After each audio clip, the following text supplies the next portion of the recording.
of our composition fundamentals for plein air painting. Today we're going to tackle values. And values are a great tool when it comes to composition because they can help lead the eye around your composition, and they can indicate form, they can indicate distance.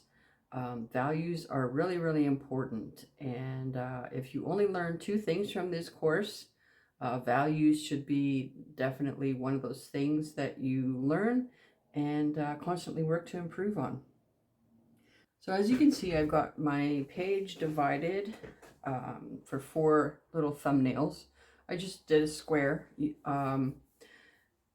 When you're doing, and I think I talked about this last week and the previous week, when you're doing these sketches, it's super important to make sure that the scale of the sketch that you're doing is the same scale of the painting that you're intending to transfer this to later on.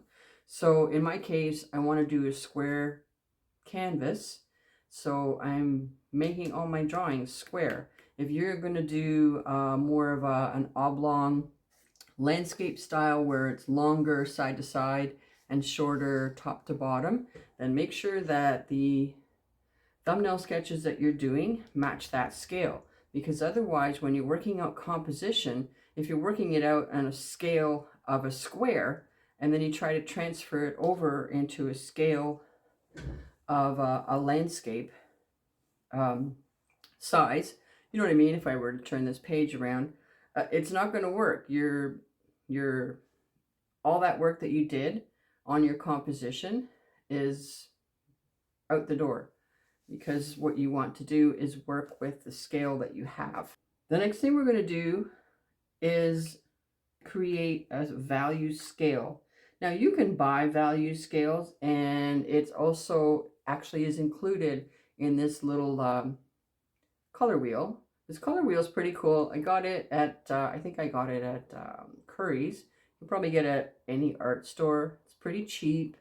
I've seen videos where people have said that, oh, don't use color wheels, blah, blah, blah.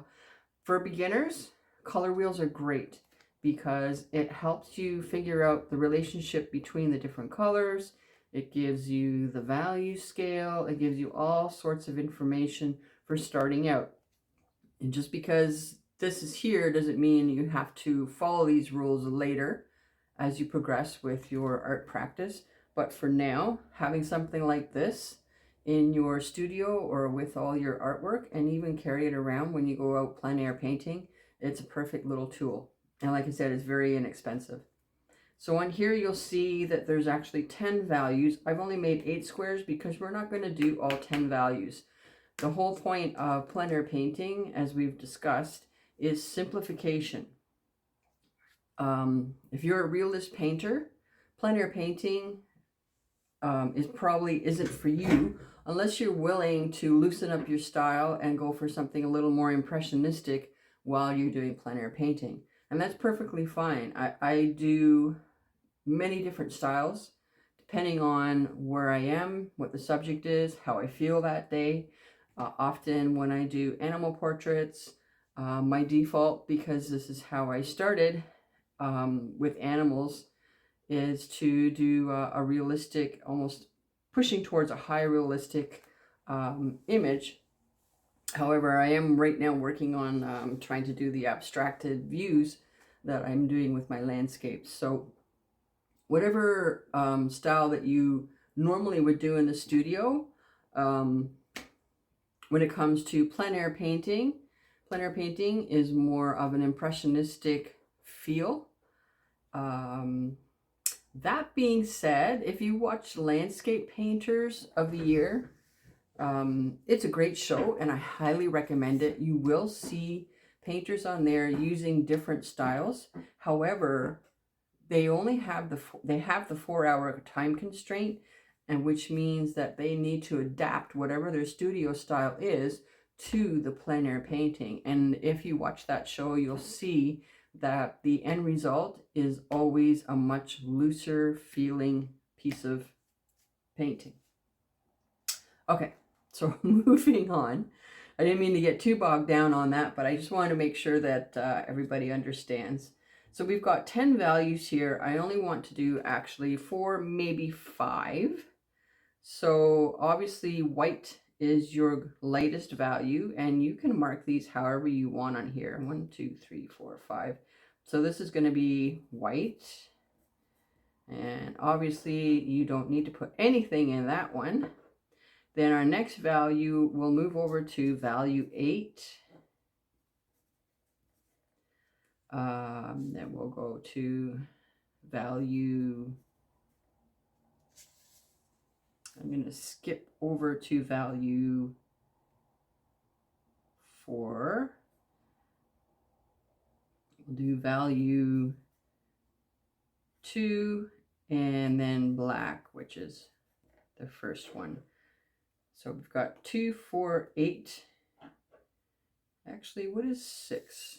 Let's do, no, you know what? Let's do 2. Let's do 4, 6, and 8, because 2 and 1 are really, really close. So 2, 4, 6, and 8. It doesn't have to be, you don't have to rush out and get one of these if you don't have one. This is just basically a chart that guides you when you're doing your value sketches. And now, again, the only reason I'm doing this is for those of you that this is new for you, this is going to help you figure out what values you should be using. Again, simplification. You can include more than 4 or 5 values into your work. But again, we want to simplify, simplify, simplify, create things that are easy to understand from the viewer. As far as pencils, you can use whatever you have. I do like to use the softer pencils when I'm doing values, just because it is much easier to manipulate. You've got your 8B, I've got a 3B, a 5B, and then this is just a regular number 2 HB, which is your hard pencil, which I did basically to draw out my lines. If you prefer, you can also use charcoal or Conte. This is a Conte pencil.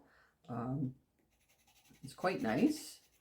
Can vary, when you vary the pressure, obviously, that's when you get the lighter, and then apply more pressure, gradually getting darker. So this is basically a value scale when you're doing that. So we start off very light. This one probably needs to be sharpened. Very light. And as I'm going, the only thing that I'm changing is as I'm applying more pressure onto the page. And as I apply more pressure, it gets darker.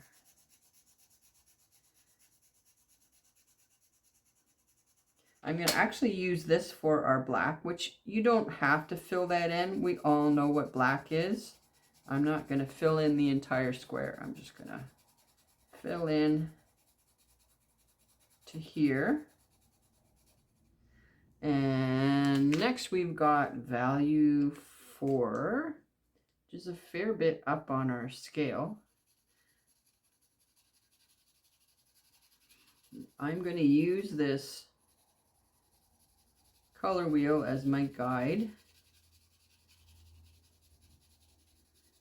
only because I'm showing you how you can use the color wheel.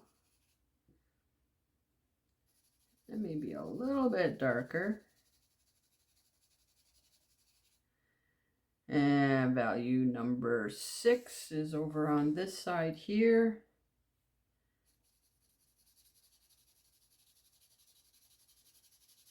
Now, of course, because we're using pencil or charcoal,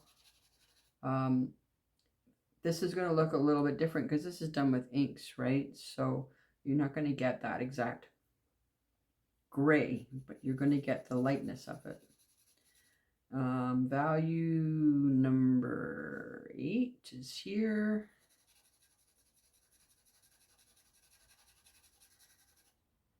It's fairly light.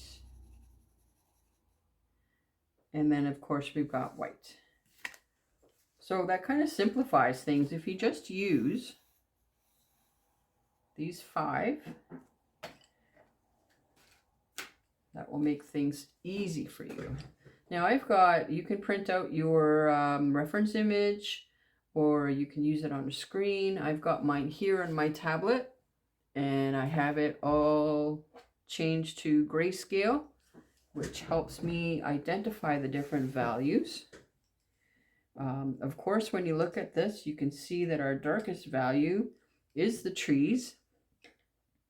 So I always recommend, if this is something new for you, I recommend students start off on either the highest end or the lowest end for your values, meaning start with your darkest darks and identify all of those and put those in, and then go to your lightest lights and then work on everything in between. Now, this is, according to our photo, this is like super black, which is fine. For our value sketches, I'm going to do that. When I go to transfer this over to an actual painting, I probably won't do them super black, although I could. And actually, when I paint, I do not use black. You can achieve black by mixing complementary colors. So red and green, blue and orange, yellow and purple. Or you can use the darkest colors that you have in your palette. I'll often use a raw umber, which is a dark brown. And then if I want cool shadows or cool dark areas, I'll add a dark blue to it. And if I want warmer shadows,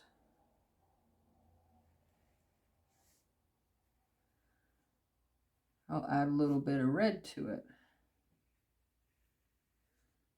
I'm just redefining these. Now this tree back here, even though my photo shows it a true black, this tree is further in the background. So I actually don't want it to be as dark as these, because I want to show that it's a little further away. So I'm going to use value 4. And although it's still going to be darker than most of the other values in my sketch, it's still going to be a little bit lighter than my trees in the foreground.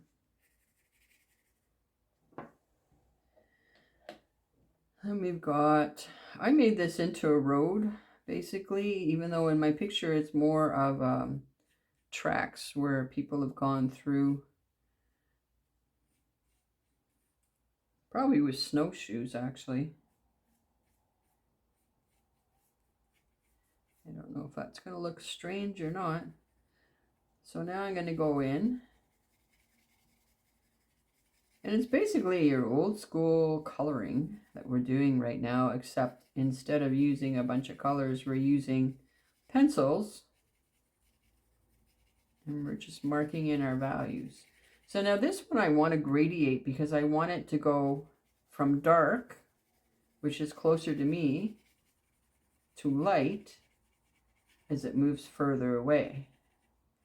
And what gradations do in an art piece, a drawing or a painting, is they actually help move the eye around, because the eye is going to be led into the lightest area. So the eye will start at the darkest area and move into the lighter area. I'm just going to accentuate that a little more. Sometimes looking at a screen, you can't really see these things. Darken this foreground bits a little more. There we go. This little piece. Okay, so now we've got in the background, we do have a line of trees in my drawing that's pretty dark. which I did not add that little line. I just did the big shapes as you saw with my line drawing. I did the really big shapes. I want to actually show more distance, so I'm not going to do this back here as dark as what my photo shows.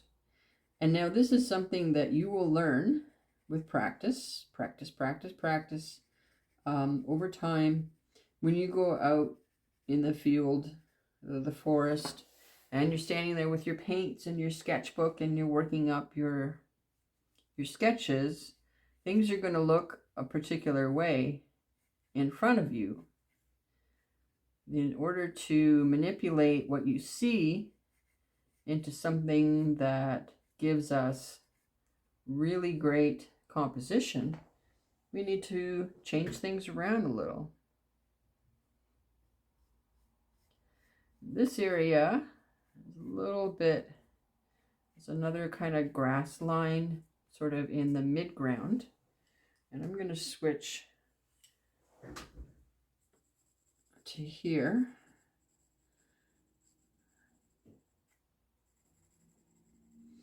It doesn't really matter which way you do your filling in your pencils.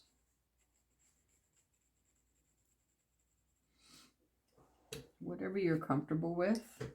Now the snow is the brightest area, but there are shadows on this snow. So I'm going to put in some of these shadows.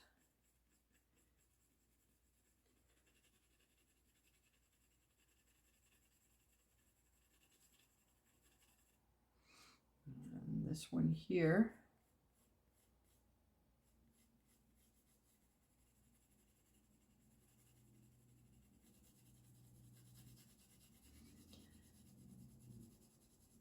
Now we talk about this as mapping in the values. And mapping is a really great term for it, because what it basically is saying to us is we're deciding where things go. When you're looking at a map, that's exactly what you're doing, is where things go. Let's put this one in also.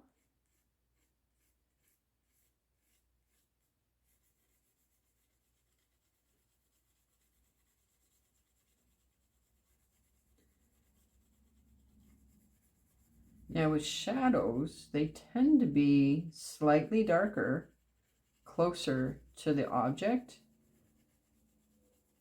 and they get lighter as they move away. So that's my basic shapes right there. There's other shadows I have coming in from trees that are not visible in the composition. So here, actually add another small area that's slightly darker.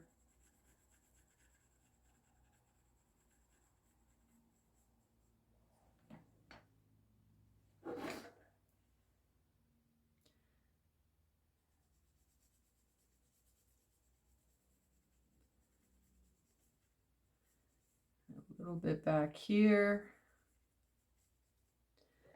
And now my photo has pretty gray all over sky. I could add clouds in here if I wanted to. I can add more branches if I want to. I like to just do, when I'm doing these little thumbnails, I don't like to put a whole lot of detail in. I will show you a little bit of detail. This one has sort of a, I kind of like this branch. That's the other thing too, and I've had students say that too. Well, I like that tree over there, and I like that branch of the tree, but I don't like the other branch over there. And so I basically say to them, well, then don't put that branch in that you don't like. It says, you're the artist. You get to choose what you want to put in. And I like this because it's brings me up, and then it brings me back in. So this little branch added a lot to my composition. So when you're putting things in, think about why you're putting it in. Everything in your painting should have a purpose. It shouldn't be absolutely random.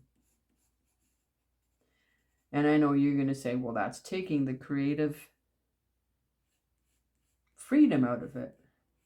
No, actually, when you put restrictions on yourself or on your work, that's when creativity starts to thrive.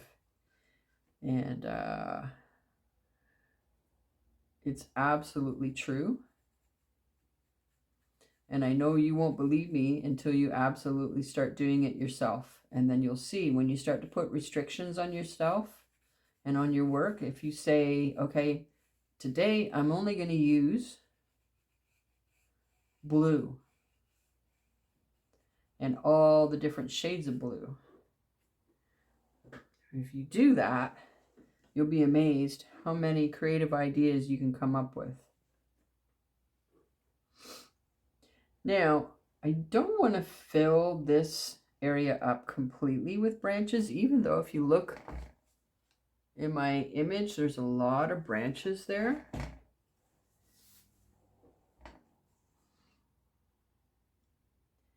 And I especially don't want branches leading too far off to the left side, because that's going to take me out of the composition. But this one here, I like this. This is a nice, if you look at the negative shapes, which is the shapes in between these dark objects, this negative shape, and if you were to remove this completely, you can see there's a nice area here that's keeping us into the painting. Basically, this little tree is kind of the center of the composition. And when I do the lighting, I would want to have some nice light effects on the side of this tree. So there's going to be a lighter area. It's very small to see, but there would be a nice highlight here.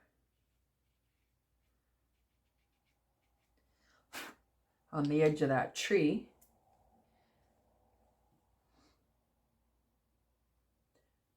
And this is our light coming across here. Okay, so I'm only doing one as a demonstration.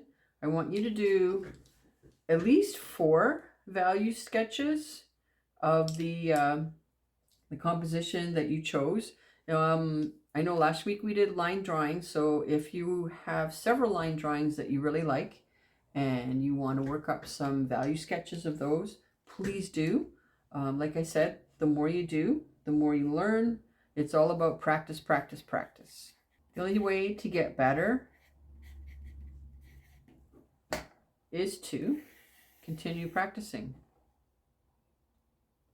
If you have any questions, of course, you can email me, you can text me, and this weekend we'll get together and do our little Zoom meeting, and we'll talk about the sketches that you have. Of course, this homework is due on the Friday. We'll do a screen share. I'll screen share your homework, and then you can tell us what you were thinking and how you want people to view the work that you have. Thanks for watching, and I hope you enjoyed this.